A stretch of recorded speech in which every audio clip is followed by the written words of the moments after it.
পয়লা বৈশাখ উপলক্ষে সরকারি অথবা বেসরকারি চাকরিজীবীদের জন্য বৈশাখী ভাতা নামে যে ভাতা প্রদান করা হয়ে থাকে, সেই ভাতা গ্রহণ করা একজন মুসলমানের জন্য কি জায়েজ নাকি না জায়েজ? এই প্রশ্নের উত্তর জানার আগে একটি কমন কথা আমরা জেনে রাখি, আর তা হলো পয়লা বৈশাখ উপলক্ষে প্রচলিত মঙ্গল শোভাযাত্রা থেকে নিয়ে যত প্রকার সংস্কৃতি আছে, এসব সংস্কৃতিগুলো মূলত একটি বিশেষ ধর্মের মানুষের ধর্মীয় কৃষ্টি, কালচার এবং সংস্কৃতি অথবা তার সাথে সাদৃশ্যপূর্ণ বিষয়। আরেকজন মুসলমানের জন্য অন্য কোনো ধর্মের মানুষের ধর্মীয় কৃষ্টি, কালচার, সংস্কৃতিকে অথবা তার সাথে সাদৃশ্যপূর্ণ কোনো কিছুকে গ্রহণ করা কোনো অবস্থাতেই জায়েজ নাই। রাসূল করিম সাল্লাল্লাহু আলাইহি ওয়াসাল্লাম পরিষ্কারভাবে জানিয়েছেন, মান তাশাব্বাহা বিকওমিন ফাহুয়া মিনহুম। আর এটাকে একজন বিবেকবান মানুষ বাঙালি সংস্কৃতি হিসাবে প্রতিষ্ঠা করার অপচেষ্টাও করা অনুচিত। কারণ 2-3 যুগ আগেও এ সকল মঙ্গল শোভাযাত্রা অথবা সংশ্লিষ্ট পহেলা বৈশাখের প্রচলিত সংস্কৃতিগুলোর কোনোটির অস্তিত্ব এদেশে ছিল না। অতএব এটাকে বাঙালির ঐতিহ্যবাহী সংস্কৃতি অথবা সার্বজনীন সংস্কৃতি হিসাবে প্রতিষ্ঠা করার অপচেষ্টা, এটা কোনোভাবেই গ্রহণযোগ্য নয়, এটি ভুল। এবার আসা যাক মূল প্রশ্নের উত্তরে। সাহাবা ইকরাম তথা সালাফের যুগে আমরা দেখতে পাই ভিন্ন ধর্মের মানুষেরা তাদের ধর্মীয় উৎসব উপলক্ষে মুসলমানদের কাছে যে উপঢৌকন পাঠাতেন, সেটাকে মুসলমানরা গ্রহণ করতেন, সাহাবা ইকরাম গ্রহণ করতেন। ইমাম ইবনে তাইমিয়া রাহিমাহুল্লাহ এই প্রসঙ্গে আলী ইবনে আবি তালেব রাদিয়াল্লাহু তাআলা আনহুর একটি ঘটনা উল্লেখ করতে গিয়ে বলেছেন যে তিনি নাইরুজ উপলক্ষে তাদের পাঠানো উপঢৌকনকে তিনি গ্রহণ করেছেন। ইবনে আবি শাইবায় আম্মাজান আয়েশা রাদিয়াল্লাহু তাআলা থেকে বর্ণিত হয়েছে, তার কাছে একজন মহিলা এসে জানতে চেয়েছেন যে তাদের কোনো একজন অগ্নিপূজক, দুগ্ধদানকারিণী মহিলা আছেন, যিনি তার ধর্মীয় উৎসব উপলক্ষে তাদেরকে উপঢৌকন দিয়ে থাকেন, হাদিয়া পাঠিয়ে থাকেন, সেটা তিনি গ্রহণ করবেন কিনা। এ প্রসঙ্গে আয়েশা রাদিয়াল্লাহু তাআলা আনহা তাকে যে নির্দেশনা দিয়েছিলেন তা ছিল এরকম যে তোমরা তাদের পাঠানো ফলমূল এগুলোকে গ্রহণ করবে। এই দিন উপলক্ষে তারা যে পশু জবাই করেছে সেগুলোর গোশত বা খাবার ইত্যাদি গ্রহণ করবে না, কারণ তারা আল্লাহর নাম ছাড়া অন্য কারোর নামে পশু জবাই করবে, সেটাই স্বাভাবিক। আর আল্লাহর নাম ছাড়া অন্য কারোর নামে জবাইকৃত পশুর গোশত খাওয়া মুসলমানের জন্য জায়েজ নেই, কোরআনে নিষেধ আছে। এছাড়া আবি বারজা রাদিয়াল্লাহু তাআলা আনহু নামে একজন সাহাবী ছিলেন, যার প্রতিবেশীদের অনেকেই অগ্নিপূজক এবং ভিন্ন ধর্মের অনুসারী ছিলেন। তাদের ধর্মীয় উৎসব উপলক্ষে তারা উপঢৌকন পাঠাতেন তার বাসায়। তিনি তার পরিবারকে নির্দেশ দিয়ে রেখেছিলেন যে তোমরা তাদের পাঠানো ফলমূল এগুলোকে খাবে, গ্রহণ করবে, এছাড়া অন্য কোনো কিছু গ্রহণ করবে না। এই সকল ঘটনাগুলোকে সামনে রাখলে যে বিষয়টি আমাদের কাছে পরিষ্কার হয় তা হলো, উপলক্ষ যদি নিষিদ্ধ হয় এবং খারাপ কোনো উপলক্ষও হয়, তথাপি যদি সেই উপলক্ষকে কেন্দ্র করে কোনো উপঢৌকন দেওয়া হয়, সেই উপঢৌকনটার ভেতরে যদি মন্দ কোনো বিষয় দিক না থাকে, হারাম কোনো বিষয় না থাকে, সরাসরি উপঢৌকনটা যদি ব্যবহার করা হারাম না থাকে, তাহলে সেটা গ্রহণ করাতে ইসলামী শরিয়াতে বাধা বা নিষেধ নাই। পয়লা বৈশাখ উপলক্ষে যে ভাতা দেওয়া হয় তাকে, যেহেতু সেটা নগদ অর্থ, অতএব এই নগদ অর্থ এর ভিতরে সরাসরি কোনো প্রকার নিষিদ্ধ বা হারাম কোনো কিছু নাই, বিধায় এটাকে গ্রহণ করা যেতে পারে। এটাকে গ্রহণ করার পরে কোন খাতে ব্যয় করা হচ্ছে সেটা হলো সবচেয়ে বড় ব্যাপার।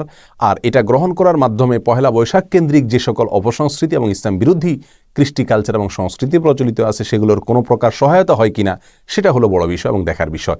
আর বলাই বাহুল্য, পয়লা বৈশাখ উপলক্ষে যে ভাতা দেওয়া হয়ে থাকে, এই ভাতা গ্রহণ করার মাধ্যমে পয়লা বৈশাখ কেন্দ্রিক যে সকল সংস্কৃতি বা ইসলাম বিরোধী কর্মকাণ্ড আছে, শিরক এবং শিরকের সাথে সাদৃশ্যপূর্ণ কর্মকাণ্ড আছে, সেগুলোর সহায়তা কোনোভাবেই এই ভাতা গ্রহণ করার মাধ্যমে হয় না, বিধায় এটা নিষিদ্ধ হবে না।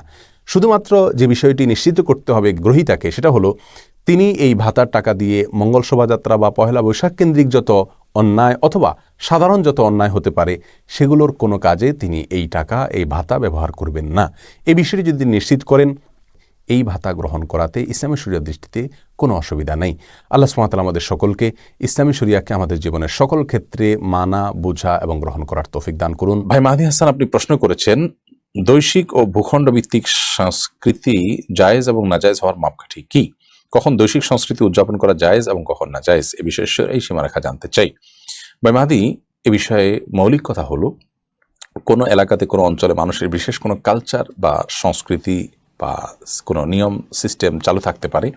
সেই সমস্ত সংস্কৃতি বা কালচার, এটার সাথে যদি কোরআন এবং হাদিসের কোনো প্রকার সংঘর্ষ না হয়, কোন প্রকার কন্ট্রাডিক্টরি যদি না হয়, তাহলে সেক্ষেত্রে সেই কালচার গ্রহণ করতে, সেই কালচার অনুসরণ করতে, ফলো করতে ইসলাম শরিয়া নিষেধ করে না। আরবিয়ানদের নিজস্ব কিছু সংস্কৃতি, কালচার আছে, নবী করিম সাল্লাল্লাহু আলাইহি সাল্লাম সেগুলোকে ডিনাই করেননি যাবত না সেগুলো ওয়াহির বিপরীতে দাঁড়িয়েছে। বিধায় আমরা যারা বাংলাদেশে বসবাস করছি, বাংলাদেশের বাংলা ভাষাভাষী মানুষের যে সমস্ত সংস্কৃতি আছে, ধরুন কথার কথা নবান্ন উৎসব, আমরা যখন ফসল ঘরে তুলি, উৎসব করি আমরা, এগুলো এই অঞ্চলের উৎসব।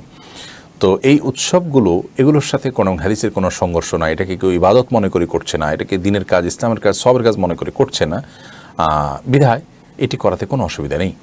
কিন্তু যে সংস্কৃতি কোরআন এবং হাদিসের সাথে সাংঘর্ষিক, যে সংস্কৃতি পালন করতে গেলে কোরআন এবং হাদিসের বিরুদ্ধে আমাকে যেতে হয়, তাহলে সেক্ষেত্রে সেটি একজন মুসলিম পরিত্যাগ করবেন, সেটি তার জন্য করা জায়েজ নয়। বৈশ্বিক সংস্কৃতি বা আঞ্চলিক সংস্কৃতি বলতে আবার যেগুলোকে বলা হয় সেগুলো কতটা বৈশ্বিক বা আঞ্চলিক সংস্কৃতি সেটা একটি বড় প্রশ্নের বিষয়। বিশেষ করে আমাদের দেশের প্রেক্ষাপটে পয়লা বৈশাখ উদযাপনের জন্য মঙ্গল শোভাযাত্রা বের করে এটাকে বৈশ্বিক বা আঞ্চলিক সংস্কৃতি বলা হয়, অথচ এটি আদৌ বৈশ্বিক বা আঞ্চলিক সংস্কৃতি নয়, যেটি মাত্র 30-40 বছর যাবৎ গুটি কতেক মানুষ শুরু করেছে। একটা বিশেষ ঢাকা ইউনিভার্সিটির একটা বিশেষ বিভাগের উদ্যোগে সামান্য কিছু মানুষ অংশগ্রহণ করছে, যার সাথে আপামর সাধারণ মানুষের কোনো সম্পর্ক নেই, এবং যেটি বাংলাদেশের মানুষের আবহমানকাল চলে আসা কোনো কিছু নয়, সেটি কখনো বাংলাদেশের মানুষের ঐতিহ্য বা আবহমানকাল থেকে চলে আসা কোনো সংস্কৃতি হতে পারে না। এটাকে বৈশ্বিক বা আঞ্চলিক সংস্কৃতি হিসাবে চাপিয়ে দেওয়া হচ্ছে। তাছাড়া এখানকার যে কর্মকাণ্ডগুলো আছে সেই কর্মকাণ্ডগুলো এগুলা হিন্দু ধর্মাবলম্বীদের অনেক ধর্ম সংক্রান্ত আচার আচরণ, তাদের প্রথা নিয়ম, এগুলোর সাথে অনেকটাই আপনার সাদৃশ্যপূর্ণ, এবং কোনো কোনো ক্ষেত্রে সেগুলোর হুবহু মিল, এবং কোনো ক্ষেত্রে নামও সেগুলোর হুবহু এখানে রিপ্লেস করা হয়েছে। বিধায় এটি এই অঞ্চলের মুসলমানদের বা সব ধর্মের মানুষের সার্বজনীন কালচার হিসাবে যারা এটাকে প্রচার দেওয়ার চেষ্টা করছে, সেটা কখনো আমাদের দেশীয় সংস্কৃতি নয়, এবং এই সংস্কৃতির বিরুদ্ধে নাকি কথা বলা যাবে না। এটি রীতিমতো প্রগতিশীল যারা দাবি করছেন তাদের এই প্রগতিশীলতার দাবির পরিপন্থী একটি কাজ। কারণ হলো তারা যে কোনো কিছু সমালোচনা করা যাবে এই মতবাদে তারা বিশ্বাসী, যে কেউ তার মত প্রকাশ করার স্বাধীনতায় তারা বিশ্বাসী। ওয়াজ মাহফিল এদেশের শত শত বছরের ঐতিহ্য, গ্রাম বাংলার ঐতিহ্য, এদেশের লক্ষ লক্ষ নয় কোটি কোটি মানুষের ওয়াজ মাহফিলের সাথে সংশ্লিষ্ট সম্পর্ক। বিশেষ করে গ্রাম বাংলা ওয়াজ মাহফিলের এই কালচারটার সাথে সাধারণ মানুষ কতটা জড়িত এক একটা মাহফিল উপস্থিত হলে বোঝা যায়। হাজার হাজার মানুষের সমাবেশ সেখানে হয়ে থাকে কোনো প্রকার পার্থিব কোনো প্রাপ্তির আশা ছাড়াই। এই সমস্ত মাহফিলগুলোর বিরুদ্ধে পর্যন্ত আমরা কথা বলছি, ওলামা ইকরাম নিজেরা কথা বলছেন, সমালোচনা করছেন ত্রুটির জায়গাগুলো নিয়ে।